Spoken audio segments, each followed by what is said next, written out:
Pessoal, eu sou a Natasha Pimenta, faço parte do SECLE, é o Centro Espírita Caminho de Luz Emmanuel, é uma casa que fica lá no Jardim Patrícia. E eu já estive aqui com vocês, se não me engano, em 2 encontros diferentes, né? Agradeço novamente pela oportunidade de estar aqui com vocês. Eu espero que hoje eu possa trazer palavras que vocês possam levar para casa, refletir ao longo dos dias, ensinar alguma coisa para vocês. Quero que vocês se sintam à vontade, não enxerguem esse momento como uma palestra, e sim como um bate-papo, tá? Que vocês se sintam livres para fazer alguma pergunta, contar alguma história que vocês acham que pode agregar para todos nós que estamos aqui reunidos, né? E eu queria perguntar para vocês, se no dia que vocês agendam, não, essa semana eu não vou faltar no centro, no dia que você vai, tudo acontece. O cachorro fica mancando, você dá uma enxaqueca, o filho está doente, tudo acontece, né? É incrível como às vezes as coisas acontecem para que a gente não se cuide, né? Não pratique o bem, né? E comigo aconteceu isso. Eu estava caminhando aqui na rodovia e meu carro esquentou. Quando eu olhei o relógio, eu saí de casa umas 7h10 mais ou menos, porque eu sou ansiosa, eu gosto de chegar cedo. Eu fiquei, meu Deus, eu vou chegar atrasada lá. Eu esperei o carro esfriar, coloquei água lá. Cheguei a tempo ainda, mas é incrível isso, como as coisas às vezes nos atrapalham para que a gente não vá na casa. Mas o que eu tenho para falar para vocês com isso?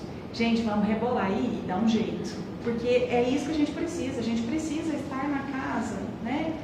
Estudando, fazendo trabalhos fraternos, né? Não interessa o dia que você frequenta a casa. Não deixem esses empecilhos tomarem conta para que toda semana você, de repente, no imprevisto, não vou na casa.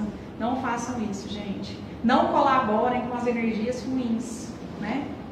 Então fica como ensinamento aí o que aconteceu comigo. A Jéssica fez a abertura para nós e ela falou sobre a gente se ajudar, né? Como é que você vai ajudar uma pessoa que se desajuda, né? No livro estava escrito, acho que até exatamente assim, né? Eu fiquei com ela na cabeça, né? E pode ajudar aquele que se desajuda.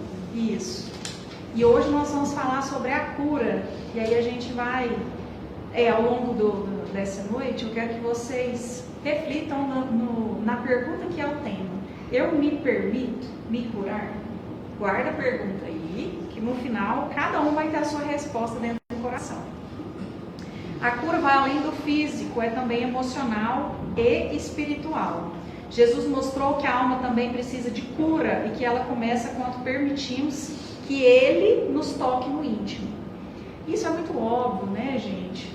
Nós, às vezes, passamos fases que você vai no médico, faz aquele tanto de exame, você não tem nada, mas todo dia você está com alguma coisa, você está sentindo uma dor, ninguém descobre o que é, né? Às vezes é uma coisa psicológica mesmo, ou uma coisa espiritual. Então, nem tudo é só o nosso corpo, a gente precisa cuidar de todas essas áreas, né? Nós somos um conjunto, né? Então, por isso que esse cuidado, ele precisa ser completo, né? Não adianta falar assim, não, eu sou uma pessoa que faço meu check-up todo ano direitinho, eu não falto, né? Tudo que o médico manda fazer eu faço, mas eu não cuido do meu lado espiritual, por exemplo. Aí não adianta nada, né? Nós somos esse conjunto e a gente precisa cuidar desse conjunto. Eu trouxe histórias para a gente refletir sobre essa questão da cura. A primeira história é da mulher que sofria hemorragia. Se não me engano, está em Mateus, na Bíblia. Acho que vocês já devem conhecer essa história. É uma história assim, que todo mundo já ouviu em algum lugar, né? É uma mulher que tinha hemorragia por muitos anos já e ninguém resolvia o problema dela. E como ela tinha esse problema, ela era vista naquela época na sociedade como uma pessoa, digamos assim, impura, suja. Então ela vivia como uma pessoa isolada, porque a sociedade não queria conviver com ela, né?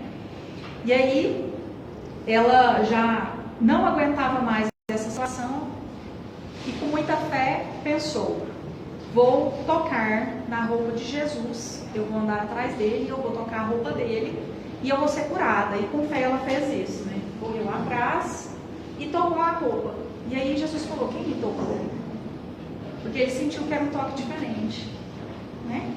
E aí ele falou para ela, filha, a sua fé te salvou, vai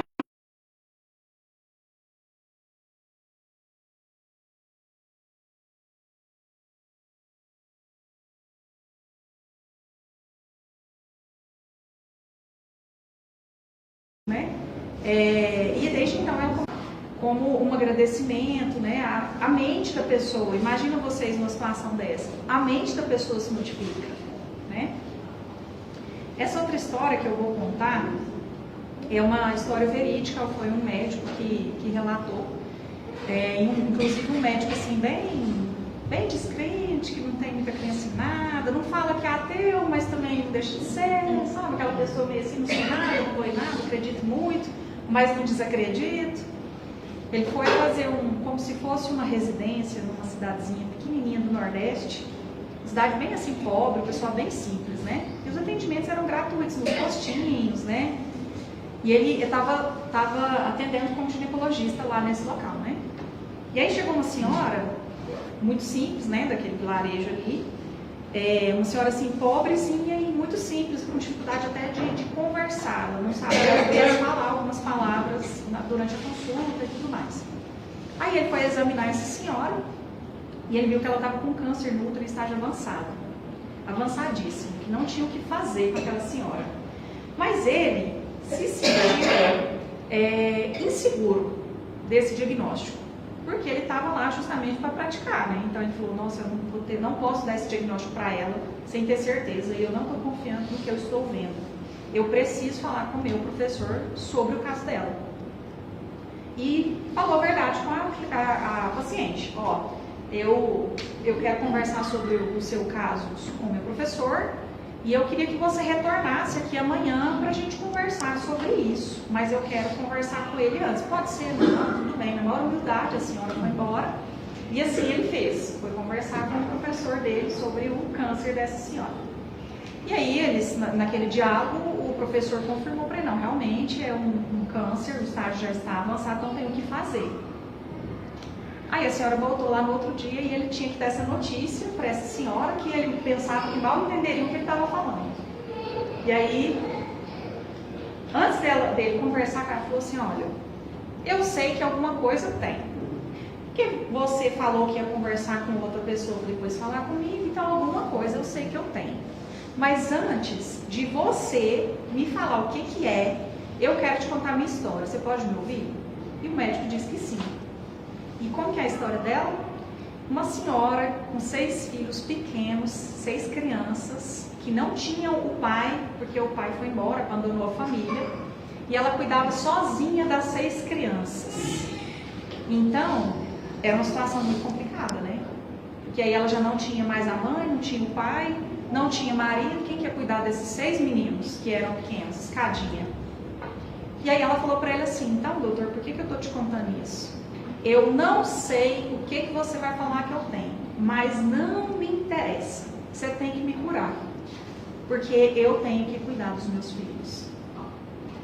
E aí ele, sem saber o que fazer, no desespero, ele não deu o diagnóstico para ela, não conversou disso, não, vou te passar um remédio aqui, ó, vai dar tudo certo. Passou um medicamento. E ficou com essa mulher na cabeça. Aí encontrou o professor de novo. E o professor, e aí, como é que foi a consulta, né? Aí ele falou assim, não tive coragem de falar. Passa um remédio para ela, mandei ela embora, tchau, obrigado. Aí ele falou assim, mas que remédio que você passou para essa senhora? Não tem o que fazer. Ó, é o seguinte, ela, por enquanto, ela não tem sentido dores, mas já está avançada, em breve ela vai ter dores. Então, o que eu passei para ela foi um remédio para dor. E não falei nada do diagnóstico, dei a receita, falei para ela comprar o medicamento, tomar conforme eu orientei na receita e pronto, não deu o diagnóstico para ela. Ela não precisa de mais esse sofrimento. E aí ele contou o contexto para o professor, né? Fim da história. Aí ele foi embora e depois de um tempo ele voltou para essa cidadezinha e viu essa senhora perambulando lá na rua. Aí ele ficou olhando e pensou, agora pronto, agora eu tô vendo gente morta também. Achou que era um espírito que ele estava vendo andando na rua, que era a senhora daquela consulta, ele lembrou claramente dela. E aí ele foi lá conversar com ela. E aí ela respondeu, aí passou uma outra mulher, conversou com ela e pensou, não, então ela não é um espírito, não, ela é uma pessoa mesmo. Né? Eu não estou vendo coisa, ela está viva, mas como é que essa mulher está viva? E pediu para que essa mulher fosse no consultório dele no outro dia, se ela poderia ir, e ela falou que sim, tudo bem, foi. E aí ele perguntou para ela lá na consulta, né? Avaliou ela e perguntou, e aí, como é que você tem passado? Nossa, eu estou muito bem, graças a Deus. Aquele remédio que você passou foi excelente. E ele, encucado com aquilo, perguntou, mas e aí, como que você fez o seu tratamento? Me conta como que foi, exatamente como que você tratou. Aí ela falou assim, ó, doutor, eu não tinha dinheiro para comprar nenhum remédio que o senhor mandou comprar. Não tinha. O que eu fiz? Piquei a receita em vários quadradinhos, do jeito que o senhor mandou tomar lá na receita, sei lá, por exemplo, 30 dias, 40 dias, um remédio por dia. Então eu fiz o picadinho ali, todos os dias eu tomava um pedacinho do papel, fazia as minhas orações, pedia a Deus para ser curada e tomava o papelzinho. E agora eu estou curada. Imagina o tanto que esse médico ficou perplexo com essa história. Eu cheguei a arrepiar contando a história para vocês. Eu já contei essa história várias vezes, mas eu sempre fico assim emocionada com isso, porque é tanta fé que essa mulher tinha que ela realmente foi curada, né? De um câncer que seria impossível fazendo tratamentos aí na medicina, né? Medicina que a gente conhece, né? Mas para Deus nada é impossível. A gente escuta essa frase desde que a gente é criancinha, né? A fé remove montanhas, e é isso mesmo, gente. Então, muitas das vezes, o que falta é a gente ter fé, né? E fazer as nossas orações com fé. Porque às vezes a gente acha que está ali fazendo as nossas orações, né? Com disciplina, todos os dias, né? A gente, eu vou fazer todo dia antes de deitar, quando eu me levantar, eu não sinto 2 vezes por semana, 1 vez por semana. Mas não adianta você estar ali, Pai Nosso, de repente você nem sabe o que você está falando mais. Você começa a pensar na janta que você vai preparar, na roupa que você tem que tirar da máquina. Porque às vezes a gente é atropelado pela rotina, né? Atropelado pelo cansaço. Às vezes você está no meio da sua oração, você dorme. Mas se perdoe. Nós somos humanos e a gente está aqui para evoluir, né? Mas que a gente se policie, para que a gente exercite estar naquele momento ali, né? Assim como em todos os momentos. Porque com muita ansiedade que a gente vive hoje, a gente fica sempre pensando depois, né? Depois que eu sair do centro, eu vou fazer janta, eu vou lavar roupa, eu tenho que limpar a casa, eu vou cuidar do cachorro. Em vez de estar aqui, né, nesse momento, ouvindo a palestra, né, depois tomando o passe, com o coração aberto, com fé, a gente às vezes não faz isso, né? Fica no automático, como dirigir, né? Quem dirige há muito tempo sabe que dirigir, você só dirige, você não pensa assim, vou ligar o carro, vou primeiro, vou segundo, aperto a embreagem, freio, não, você não pensa, você, de repente você só faz, o carro tá andando, é assim, é no automático. Isso é viver no automático, né? Como se estivesse dirigindo. E às vezes a gente faz as nossas orações no automático também. Então, quando a gente perceber que está fazendo no automático, não. Apaga tudo, comece de novo e se concentra. Exercita aquele momento ali, né? Apaga tudo, começa de novo, né? Eu trouxe uma outra história para a gente compartilhar, que é sobre um mendigo chamado Bartimeu. Acho que vocês talvez possam já ter ouvido também essa história de Bartimeu.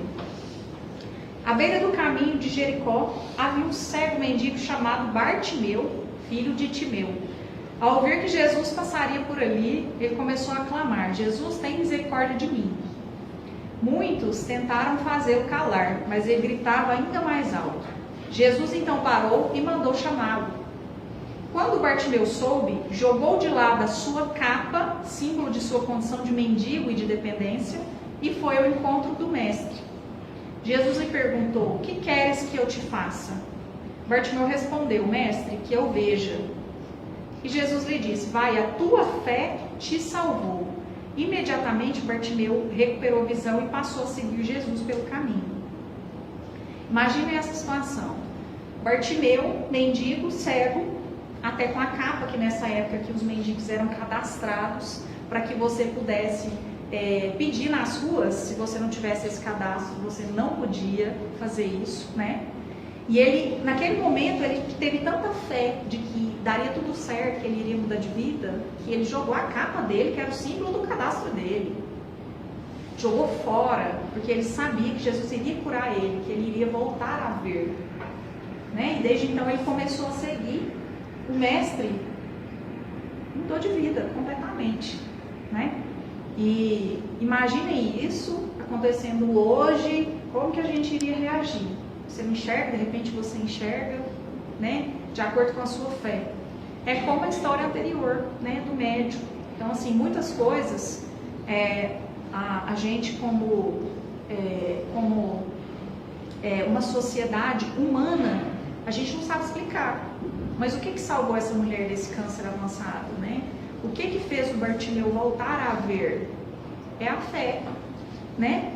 E por isso que em muitos casos a gente fica muito chocado mesmo de ver, e os médicos, muitos são muito céticos, assim, né? E aí eles falam assim para a família, eu não sei explicar não, mas alguma coisa aí aconteceu, porque ele está curado, né? Alguns médicos que já têm fé, já conversam mais abertamente com os familiares, né? Sobre a questão da fé, né? Da religião, se a pessoa tem religião, né? Mas não são todos os médicos, muitos, devido até ao curso mesmo, eles se modificam muito, né, religiosamente. É um relato até de muitos médicos que eu vejo conversando sobre isso, né. Mas hoje, o que a gente precisa pensar sobre essa questão da cura? Que às vezes é um processo, e a gente não quer passar por esse processo, né. O processo é difícil, a gente só quer o resultado. E hoje, a gente falando sobre os médicos, são muitos endócrinos que reclamam que os pacientes que chegam no consultório, eles não querem emagrecer, eles querem ser emagrecidos. O que eles querem então? Tomar um remedinho, santo remédio, tchau, obrigado, vou emagrecer. Eles não querem o esforço da dieta, do exercício físico, né? De mudar completamente a sua rotina, né? Fazer uma educação alimentar adequada. E assim nós vamos vivendo, desse jeito. A gente quer as coisas muito rápido, né? Ansiosos demais, a gente quer tudo para ontem, né? Então a gente vive como esses pacientes que vão no endócrino, que querem só o medicamento mágico, né? E aí a gente, em vez de concentrar na mudança que a gente precisa fazer, que a cura será uma consequência, né? A gente não faz isso. A gente não pensa nesse processo, só que é o resultado, né? Que é o caso do emagrecimento. Se a pessoa tiver a boa vontade de fazer a dieta, fazer os exercícios adequados, ela vai perder peso. Pode demorar um pouco mais, né? Pode ser mais doído, mas ela vai perder. Então, quando a gente se policia para a mudança, a consequência são as coisas boas que a gente está procurando, né? A gente vai colher aquilo, então a gente vai colher a cura. E a gente precisa pensar também que esse corpo, ele é um empréstimo para a gente, né? Então, eu preciso cuidar desse empréstimo. É como um livro que eu emprestei para alguém. A pessoa vai ler o livro, vai me devolver, mas ela não pode dobrar a página, ela não pode riscar, ela não pode passar marca-texto, ela não pode colocar o nome dela. É um empréstimo. Aquele livro é meu. E esse corpo aqui é emprestado para a gente, porque a gente precisa dele para viver aqui nesse plano. E será que a gente cuida dele? Então não adianta às vezes a gente querer a cura de algo que a gente não está plantando essa cura, né? Então quando a gente fala aí de problemas psicológicos, será que eu estou indo na terapia? Será que eu vou no psiquiatra? Ou será que eu falo que depressão é frescura? Ansiedade é frescura, falta de fé, falta de Deus, preguiça? Porque a gente escuta ainda, em pleno 2025, essas falas, né? E aí a gente vem vendo cada vez mais o número de suicídio crescendo, em vez de acolher as pessoas, a gente fala que é frescura, né? Então, quando a gente vê que a gente está com algum problema, a gente precisa cuidar e aceitar esse processo do cuidado, que às vezes não é fácil mesmo. Às vezes você vai ter que tomar um remédio que vai te dar muita náusea, por exemplo, você vai ter que tomar um mês um remédio, mas faz parte do processo. Você precisa daquele medicamento para você se curar, para você ficar bem, né? Se eu tô com diabetes, então eu vou cortar o doce, porque eu sei que eu como muito doce, e às vezes não é fácil, mas eu vou fazer minha parte, né? Então, quando a gente se concentrar nas mudanças que nós precisamos, seja mudança física, psicológica, né, comportamental, a gente vai ter as mudanças positivas e a cura vai ser uma consequência, né? Não é um passe de mágica igual a gente gostaria que fosse, né? Se fosse assim, tava bom demais, né? Fácil desse jeito. E outra coisa desse processo que a gente vive, que talvez seja uma das coisas assim mais difíceis, são os obstáculos que a gente enfrenta, né? Então, primeira coisa dos obstáculos é o medo da mudança.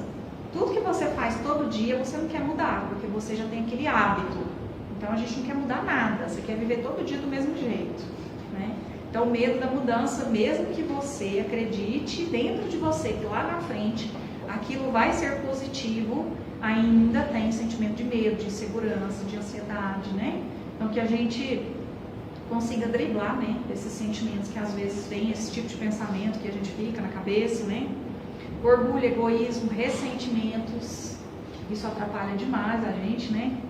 Falta de confiança em Deus ou em si mesmo. E a falta de confiança em si mesmo é o que a Jéssica falou também para nós na abertura. E quando a gente escuta as aberturas, não é coincidência que aquele às vezes você escolheu ou não foi? Aleatório, né? A gente acha que foi aleatório, mas não, foi a espiritualidade, às vezes nos preparando para o próximo diálogo que tem a ver sempre com a abertura. Então, assim, todas as casas que eu passo, a abertura sempre tem a ver com o que eu vou falar. Sempre. E isso não é coincidência, gente. A espiritualidade, ela está em todo lugar, né? Então, imagina que numa casa tão abençoada, tão iluminada, né? A espiritualidade, ela cuida para que tudo aconteça da melhor forma possível, né? Tanto que antes de iniciar todas as palestras que eu faço, eu peço que a espiritualidade ilumine tudo que eu vou dizer naquele momento, para que seja específico para aquelas pessoas que estão ali reunidas, que vão me ouvir. E em muitos momentos, eu começo a falar coisas que eu não programei, que eu não sei de onde saiu. É a espiritualidade, né? E a gente precisa acreditar nisso. Então, não é por acaso, a Jéssica falou sobre isso para nós, que é a gente confiar em si mesmo. Por que a gente não confia? Quem melhor que você pode te conhecer tão bem? Né? Ninguém além de você se conhece tão bem, a não ser o cara lá de cima, que sabe do coração de todo mundo, né? Mas a sua mãe que te conhece a vida inteira, o marido que está com você há 10 anos, não interessa, você se conhece melhor, né? Então por que a gente não acredita na gente mesmo conhecendo a gente tão bem assim, né? Outro obstáculo é o apego emocional ao sofrimento. Taxa, mas como que a pessoa está sofrendo e ela fica pegada naquele sofrimento? Parece impossível. Isso não existe. Isso é loucura. É igual quando você está num relacionamento tóxico. A pessoa te agride todo dia, mas você continua no relacionamento tóxico. Você não consegue sair. Você fica às vezes 1, 2, 10 naquele mesmo relacionamento até conseguir sair. Né? Então não é loucura, gente. Isso acontece. E isso pode acontecer comigo, com a Jéssica, com você, qualquer um que está aqui. Então a gente tem apegos nos sofrimentos que a gente passa na vida, né? É como se criasse como é que fala assim, tipo uma ligação afetiva com aquela dor. E aí você vive aquilo todos os dias, em vez de digerir aquilo e virar a página, né? Seguir a vida. E aquilo vai te atrapalhando, né? Porque vai gerando aquilo internamente energia ruim, os pensamentos ruins, e vai só piorando o cenário, né? Então a gente precisa sair desse cenário, né? Como se a gente fosse sempre vítima dos problemas, né? A gente precisa sair desse cenário. E é para ontem, porque a gente não é vítima, não, de nada que acontece com a gente. A gente escolhe passar por essas coisas. E, mas é muito sofrimento, tá bom, é muito sofrimento mesmo, cada um tem os seus, não existe vida perfeita. Mas a gente precisa passar por aquilo. Então, não é dificuldade, não é problema, é oportunidade. Então, quando a gente muda a nossa ótica para enxergar como oportunidade, é como se uma chavinha virasse dentro da cabeça da gente. É por isso que tem aquela frase que você sai dos problemas mais forte, mais resiliente, né? E é isso mesmo. A gente se modifica, né? E é sempre positivamente, porque a gente tem dificuldade, infelizmente, de aprender pelo amor. A gente aprende muito mais pela dor. É triste, mas é verdade isso, né?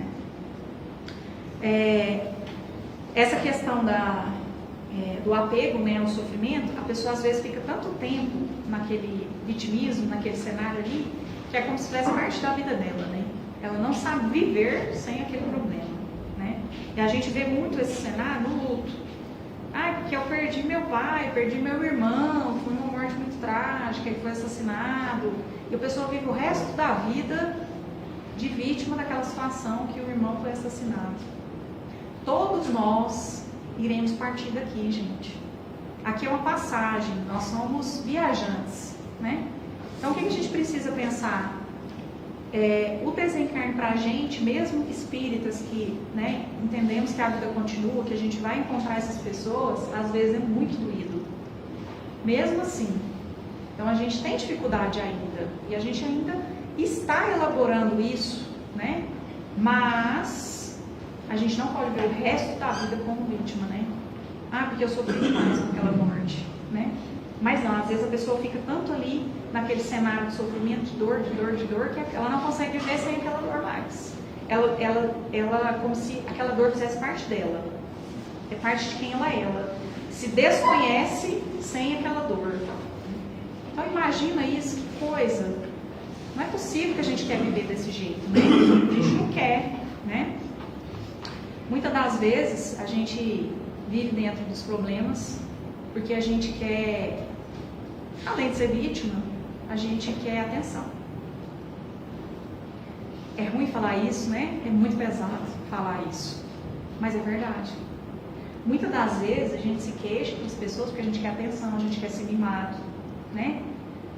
A gente quer receber carinho, a gente quer que as pessoas nos enxerguem, que a gente não se enxerga visto. E aí? Quando a gente se pega nesse cenário, é como se fosse uma recompensa emocional. Não, eu vou sofrer muito, e eu sofro muito, mas a minha família inteira vai me dar atenção. Olha a recompensa. A recompensa é, a minha família vai me dar muita atenção. Eu vou ser o centro das atenções, todo mundo vai me amar. Muito sério isso, né? Tá todo mundo assim, num silêncio tão absoluto e com um olho desse tamanho. Vítima, né? Se faz de vítima. Né? Então, assim, a gente não pode ficar nesse cenário, né? A gente não pode. Às vezes é muito bom quando a gente recebe a atenção das pessoas que a gente quer, né? Mas nem sempre a gente pode agir dessa forma, né? Às vezes a gente faz de uma forma inconsciente, involuntária, você não percebe aquilo, né?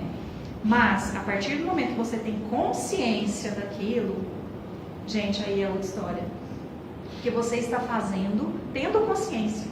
Então, você está errando muito mais. Porque você sabe que você está fazendo errado, mesmo assim está fazendo. Né? Quando você não percebe, você está de inocente ali. Mas quando você já percebeu, não dá para continuar. Aquilo já foi visto, você já despertou, você já acordou. Então você não pode continuar mais nesse cenário, não. Né? Outra coisa, a gente tem crenças que são crenças limitantes, né? E às vezes a gente se apega a esses sofrimentos que a gente vai passando ao longo dos anos, porque a gente acredita que a gente não é digno de sorriso, não é digno de alegria, que a gente não é merecedor, né? E a gente escuta muito essas frases das pessoas que estão com depressão, assim, com depressão severa, mas não necessariamente todo mundo que fala é porque está com depressão. Às vezes a pessoa acredita mesmo que ela não é merecedora, que ela não tem valor nenhum. Então, se eu não tenho valor nenhum, tanto faz, né? É assim que as pessoas enxergam. Então, a gente tem que avaliar essas crenças que a gente tem sobre nós mesmos. Porque se eu me conheço, eu sou a pessoa que mais me conhece, como que eu vou acreditar que eu não mereço amor, por exemplo? Que eu não tenho valor, né? Que eu não sou digna de ficar alegre, né? De sentir felicidade em alguns momentos. Então, não posso, né?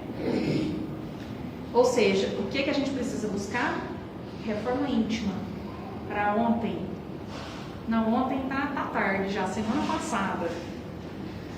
Por quê? A reforma íntima é muito difícil, porque olhar para dentro dói. E aí quando a gente começa a se enxergar ali nas coisas negativas, nossa senhora, mas dói, gente. Dá vontade de desistir de tudo, falar, não quero saber de mais nada, não vou pensar em mais nada, né? Mas a gente tem que trazer esses momentos reflexivos para o nosso dia a dia, porque senão a gente não vai mudar nunca, né? São as nossas reflexões que vai nos causando incômodo interno e aquilo gera movimento. E é esse movimento que a gente procura, né? Que é o movimento da mudança, né? De nos melhorarmos, assim, né? E aí quando a gente alcança, né? Ou um pouquinho dessa reforma íntima, que a gente enxerga que melhorou, mesmo que seja 1% todo dia. Quando a gente vê ao longo de uma semana, eu faço academia 5 vezes por semana, mas eu estou muito cansada, estou fazendo 4. Mas olha que ótimo, estou fazendo 4 dias, que bom, né? Mas às vezes a gente não faz isso, a gente se cobra e coloca ali como se aquilo fosse o fim do mundo, né? Então a gente precisa também reconhecer as coisas boas que a gente faz, as características boas que a gente tem, né? A caridade que a gente faz pelas pessoas, pelos animais. A gente tem que reconhecer isso também. Senão imagina se a gente ficar imerso só na coisa ruim. É muita negatividade, a gente vai ficar muito triste. E é a parte ruim que a gente precisa mudar, né? Óbvio, então a gente precisa olhar para ela. Mas a gente não precisa abraçar ela e falar, nunca mais eu vou te largar. Não abracem isso. Não abracem. Né? Não gruda como se fosse uma cola Super Bonder, não. Mas pensem sobre, né? Reflitam. A reflexão que vai causar esse movimento, né?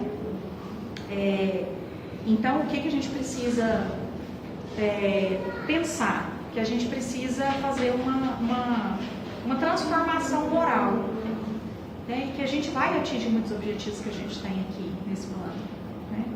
E que se a gente não atingir, né, essa oportunidade de encarnação que a gente está aqui, vai ser na próxima, né? A gente precisa entender que isso é uma oportunidade e viver como se hoje fosse o último dia dessa oportunidade, né? Então, todos os dias, colocar a cabecinha no travesseiro e pensar como foi meu dia hoje. Nossa, eu tratei mal a moça da padaria. Não devia ter feito isso. Eu vou lá amanhã falar com ela e pedir desculpa. No final do dia, fazer um balanço do dia, sabe? Eu tratei a mulher da padaria mal, mas em compensação, eu levei ração e coloquei com um cachorro que estava lá no meu portão. São exemplos banais, mas se a gente todo dia começar a fazer esse balanço do que eu fiz de ruim e o que eu fiz de bom, a gente vai começar a querer melhorar as coisas ruins que a gente fez. E aí você vai avançar mais rápido. Então, se hoje eu tratei a mulher da padaria mal e amanhã eu já quero ir lá me desculpar com ela, olha que avanço. Eu já estou querendo resolver aquilo que eu causei hoje, amanhã, que agora ela já não está lá mais. Então, nas pequenas coisas que a gente se policia, a gente cresce. Aprende, né? Aprende. E tudo vira hábito, gente. Tudo. Então, por exemplo, não adianta eu falar para vocês assim que eu sou muito correta, pago minhas contas em dia, não devo ninguém, meu nome é limpo, mas eu paro na vaga de cadeirante. E aí? É uma coisa muito simples, né? Que a gente acha que é boba, mas aí o cadeirante chega e eu estou lá na vaga dele e eu não sou cadeirante. O direito não é meu. Aí eu paro hoje, paro amanhã, paro depois. Porque eu sou acostumada a parar na vaga de cadeirante. Então, a partir do momento que eu me policiar para não parar na vaga de cadeirante, eu não vou parar mais. E eu já melhorei um pouquinho. Então, quando a gente olhar para as pequenas coisas, porque são muitas pequenas coisas negativas que a gente faz no dia, viu? Não pensem que a gente está num nível muito superior que a gente não está. Às vezes você não pratica de fato alguma coisa ruim, mas você pensa o dia inteiro coisa ruim. Dá na mesma.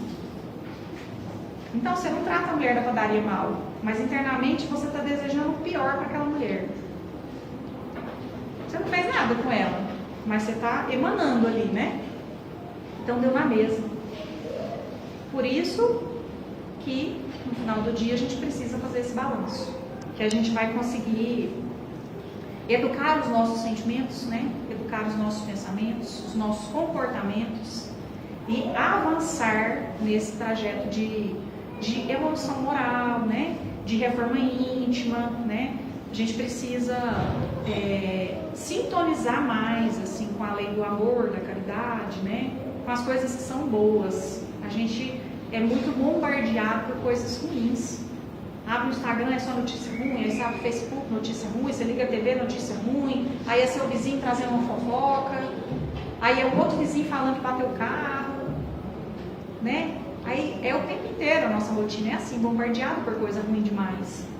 Então a gente precisa tentar se sintonizar com coisas boas, né? Para isso nos ajudar também, porque senão a gente fica tanto naquele negativismo que a gente é como se a gente ficasse descrente. Todo dia você pensa é igual, a sociedade é ruim, as pessoas são ruins. E aí como é que você vai evoluir desse jeito? Envolto numa bolha de pessimismo, de coisa ruim o tempo inteiro, né? A gente não dá conta. A energia do planeta já está densa, né, devido à transição planetária. Por isso que a gente está vendo que, de forma geral, as pessoas estão muito doentes, seja fisicamente, psicologicamente, né? A gente tem visto o tanto que cresceu o índice de depressão nas pessoas. Vamos pensar de 10 anos para cá. A gente mal sabia o que era depressão, né? A gente não falava muito sobre essas coisas há 10, 15 anos atrás. Eu lembro de quando a gente ouvia alguém falando que estava com depressão, a gente ficava assim, nossa, mas por quê? A gente nem entendia direito o que era, a não ser as pessoas que eram da área, de fato, né? Senão, era uma coisa muito nova. E não é que não existia, tinha, né? Não é que não existia, só que piorou cada vez mais e aumentou o número, porque como uma sociedade, a gente está muito doente mesmo, né? E a mudança, ela só pode começar por mim, dentro de mim. Não tem como mudar o outro e controlar o outro, né? Então, eu quero que agora, todos vocês que estão aqui, fechem o olho, se for possível, só 5 segundinhos. E eu queria que nesse momento, todos vocês que estão aí concentrados, pensassem em 3 pessoas que vocês fariam tudo por essas 3 pessoas.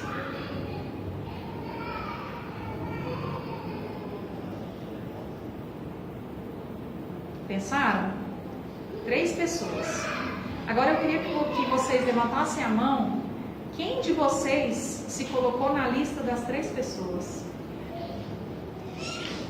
Olha, quantas pessoas estão na sala e só a Jéssica levantou a mão. 2, 3, olha aí, vocês verem. Às vezes a gente prioriza o outro em vez da gente, né? Então, como que eu faria tudo pela minha mãe, por exemplo, mas não faria por mim? Né? Isso é uma falta de auto-amor. Então, que vocês possam refletir muito nesse auto-amor de vocês aí, que a gente precisa se priorizar muitas vezes. Porque se a gente não cuidar da gente não cuida de ninguém. Ninguém. A gente não tem possibilidade de cuidar de alguém se a gente estiver doente. Físico, mentalmente, espiritualmente, né? Então, a gente tem que fazer tudo por nós primeiro. Depois, sobrou ainda 2 lugares. E quando a gente pensa fazer tudo por 3 pessoas, tirando nós, ainda são 2 pessoas. Parece que é muito, né? Porque hoje, de uma forma geral, a gente não tem muita disposição para ajudar as pessoas, não. A gente não tem tempo, não tem interesse, estou ocupada, fulano é chato demais, só reclama. É assim que a gente se comporta, né? Mas a gente conseguiu pensar em 2 ou 3 pessoas que a gente faria tudo. E quando a gente se deixou de lado, né? Faltou muito auto-amor, né? Quando a gente cultiva o amor por nós mesmos, a gente cultiva respeito, cuidado por nós, né? Valorização, a gente enxerga, né, a essência que a gente tem, as coisas boas que a gente tem. Então a gente vai praticar o auto-amor a partir de hoje, né? Para que a gente possa enxergar as nossas coisas boas e não ficar imerso somente no lado ruim. Mas iremos pensar sobre o nosso lado ruim também, para que a gente possa fazer a reforma íntima, né? Então, para concluir, o que a gente precisa pensar? Que a cura é abrir-se para a fé, para a mudança, né? Aceitar as mudanças interiores, buscar equilíbrio espiritual, confiar nos desígnios de Deus, né? Tudo isso é permitir-se curar, tá certo? Eu trouxe uma mensagem da Joana de Ângeles para a gente finalizar. É o seguinte: o conhecimento liberta, mas a ação correta dignifica. O conhecimento dá confiança, a experiência resulta da prática daquilo que se sabe. Rejubila-te pelo que sabes, e aplicas na vivência diária da tua própria transformação moral, edificante e abençoada. A Joana, ela tem muitos ensinamentos assim, valiosos. É até uma autora que eu recomendaria que vocês pudessem ler algumas coisas dela. Para mim, pelo menos, a literatura da Joana foi muito valiosa nessa questão da reforma íntima, sabe? Para a gente conseguir lidar melhor com os sentimentos, os pensamentos que a gente tem. Então, eu recomendo, viu? Eu agradeço a atenção de vocês, a oportunidade de estar aqui mais uma vez. E quero saber se alguém quer falar alguma coisa, perguntar. Não? Tá certo. Então, Eu só quero te agradecer e dizer que encaixou assim, para mim. para você? Que bom, que bom. Fico feliz. Obrigada, viu, pelo seu feedback. Obrigada. Veio suas palavras. Eu tenho dúvida, mas se você olhar você, aí não vem depois também se olhar o lado egoísta. Sim, as pessoas têm essa impressão. Mas é como eu disse, se você não cuidar de você, sua mãe está doente, por exemplo. Aí você não se cuida, você cuida só dela. Daqui a pouco estão os dois doentes. Né? Então a gente precisa se cuidar, para que a gente possa se doar para as pessoas. Se a gente não se cuidar, o que a gente vai doar? Às vezes nada, ou vai doar coisa ruim, né? E fica também amar o próximo como a si mesmo. Então, você se incluindo, você vai ser muito e mais dois. Isso mesmo. Obrigada, viu? Eu que agradeço. Gratidão, pessoal. Boa noite para todos, tá?